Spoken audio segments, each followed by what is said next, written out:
Dès que la jeune fille a creusé la tombe, une scène est apparue devant ses yeux qui l'a laissée stupéfaite. Elle recula, le cœur battant la chamade. Mais le spectacle était si accablant qu'elle tomba par terre, inconsciente. Des personnes tentèrent de la ramener à la raison, mais elle était submergée par le choc et la peur. C'était la même question qu'elle avait posée: Zakir Nek et mon père, qui pratiquaient le polythéisme, partagent-ils les mêmes croyances? La jeune fille n'a eu aucun doute sur le châtiment qui l'attendait dans la tombe. Le Dr Nek lui avait donné une réponse claire, fondée sur le Coran et les hadiths, mais elle ne l'avait pas cru. Maintenant, après avoir vu ce qu'elle a vu de ses propres yeux, elle a été forcée de reconsidérer sa position. Regardez la vidéo jusqu'à la fin pour en savoir plus. Que la paix soit avec vous, chers amis. L'histoire d'aujourd'hui est à la fois intéressante et émouvante. Elle a été racontée par le Dr Zakir Nek lors de l'un de ses discours. Une jeune fille lui avait demandé si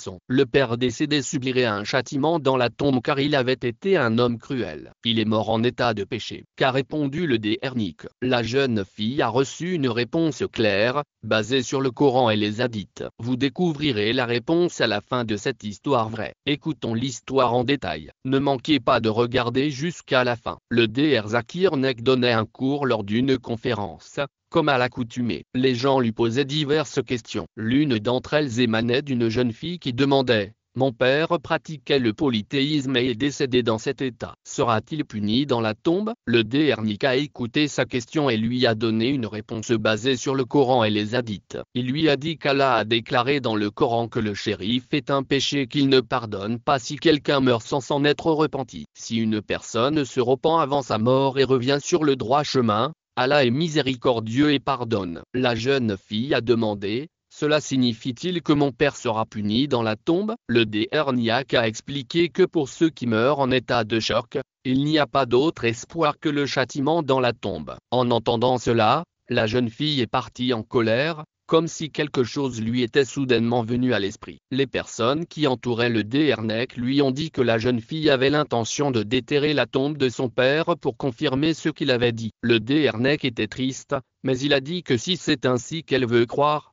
qu'elle le fasse. Il a précisé qu'il ne s'appuyait que sur le Coran et les hadiths et que ses propos n'étaient jamais inventés. Cependant, il était clair que la jeune fille ne voulait pas accepter que son père soit puni. Il était tout à fait naturel pour la fille Malaya de pardonner à son père. Elle était la fille d'un chef de village nommé Youssef Z, qui était très respecté dans son village. Au fil du temps, Youssef Z s'est rapproché de la communauté des demandeurs d'asile du village. Depuis le début, Youssef Z n'aimait pas les érudits religieux. Chaque fois que Malika regardait des sermons à la télévision, il lui disait affectueusement que ces érudits étaient: seuls les érudits de nom trompent le public. Ils n'apportent aucune preuve réelle et on cesse de les écouter. Désormais, Malaya, qui était très attachée à sa foi, commença à croire les paroles de son père. Youssef a commencé à rendre visite aux Garas régulièrement et à même pratiquer leurs rituels, y compris en s'inclinant pour prier avec eux. Il voulait sans doute rendre ses amis heureux,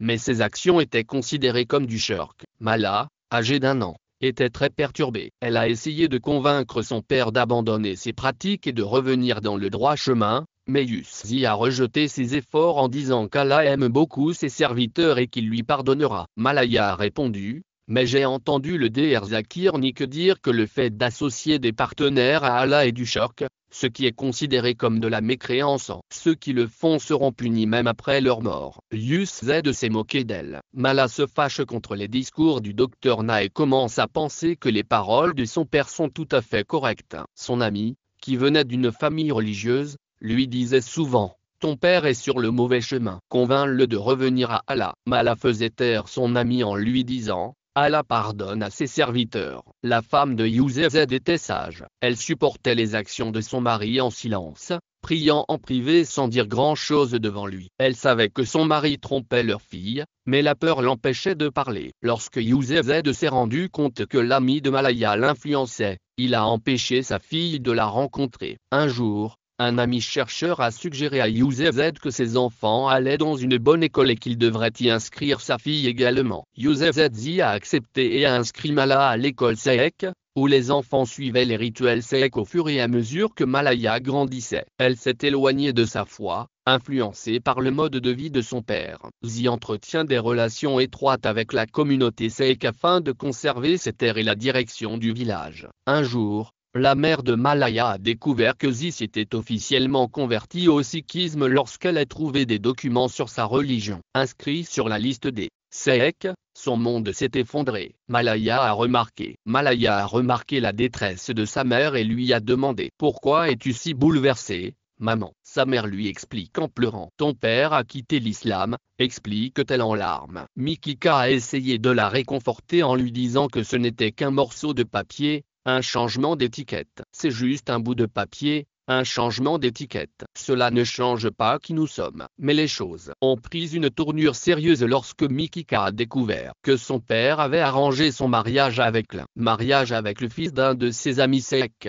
de son père. Mikika a été choquée. Elle s'est adressée à son père en lui disant « Comment puis-je épouser quelqu'un d'une autre religion? L'islam interdit de tels mariages. » Youssef Z a rejeté ses protestations et a averti sa femme « Si toi ou Malaya refusez, je divorcerai. J'ai peur pour leur avenir. » La mère de Malaya a supplié sa fille d'accepter le mariage. Malika a accepté à contre-cœur, se sentant prise au piège. Son amie, cependant, est restée déterminée à l'aider. Elle a contacté l'équipe du docteur Nek et lui a fait part de tout ce que les actes de Youssef Z étaient inacceptables. Le docteur Nek et son équipe ont décidé de se rendre au domicile de Youssef Z pour le conseiller. Lorsqu'ils sont arrivés, ils ont été choqués de voir à quel point le foyer était devenu non-musulman. Le Dr Nek récite silencieusement Aga et commence à prêcher à la famille. Youssef Z est devenu furieux de leur visite et a fait signe à Malaya de partir, craignant qu'elle ne soit influencée par les érudits. Le Dr Nek et son équipe ont compris que Youssef Z était trop loin pour être guidé. Ils s'en remettent à Allah et s'en vont. Quelque temps plus tard, le Dr Nek rencontra à nouveau Malaya lors d'une autre conférence. Elle lui raconta la mort de son père et il en fut profondément attristé. Il savait qu'elle doutait encore de ses paroles, mais il s'abstint d'en parler publiquement. Malaya était maintenant déterminée à creuser la tombe de son père.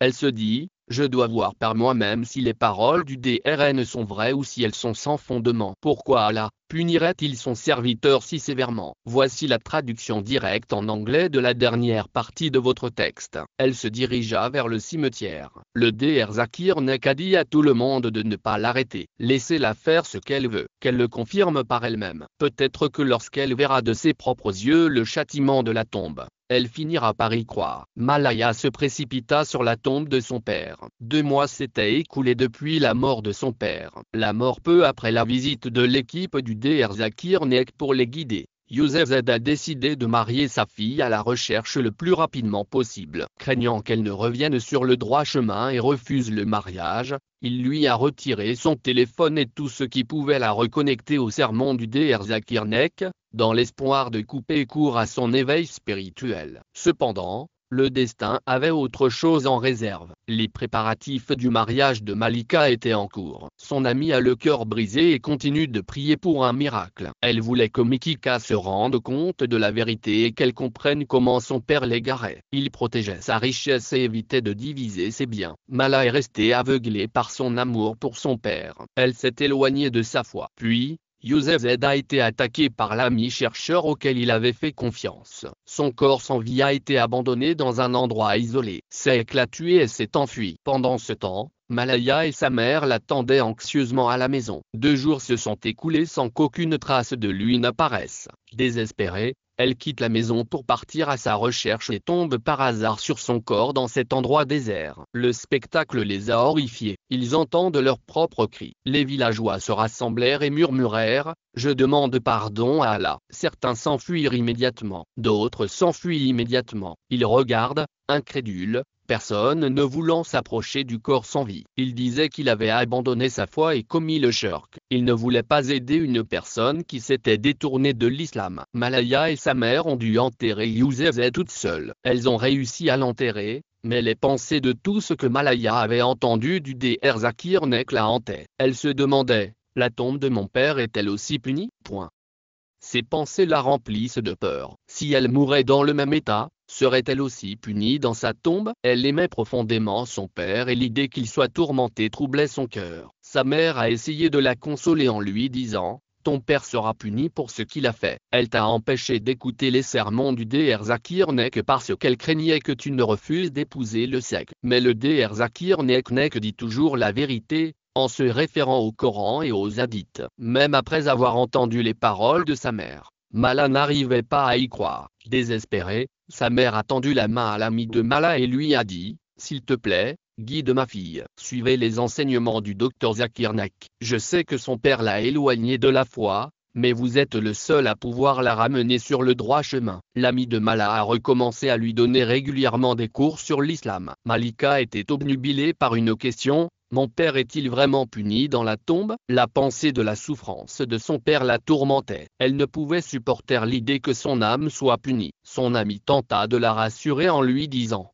ton père a commis le shirk. Personne ne peut le sauver du châtiment dû. Gravement préoccupé par ses pensées, Mikika décide d'assister à la conférence du déer Zakir Nek et lui pose directement la question: mon père est mort en état de shirk. Sera-t-il puni dans sa tombe? Le déer Zakir Nek a répondu, en se référant au Coran et à la Sunna: oui, votre père sera puni dans sa tombe parce qu'il est mort en commettant le shirk. S'il s'était repenti, si seulement il avait demandé le pardon d'Allah avant sa mort, il aurait pu être épargné. Mais comme il est mort en polythéiste, le châtiment est inévitable. En entendant cela, le cœur de Mala se brisa. Elle fut submergée par le chagrin et la peur pour son père. Elle se mit à pleurer sans retenue. Non, je ne le crois pas. Mon père ne peut pas être puni dans sa tombe. Elle s'est écriée à plusieurs reprises. Elle a annoncé à la conférence que si c'était vrai, elle déterrerait la tombe de son père pour voir par elle-même s'il est puni ou non. La foule est stupéfaite par ces paroles,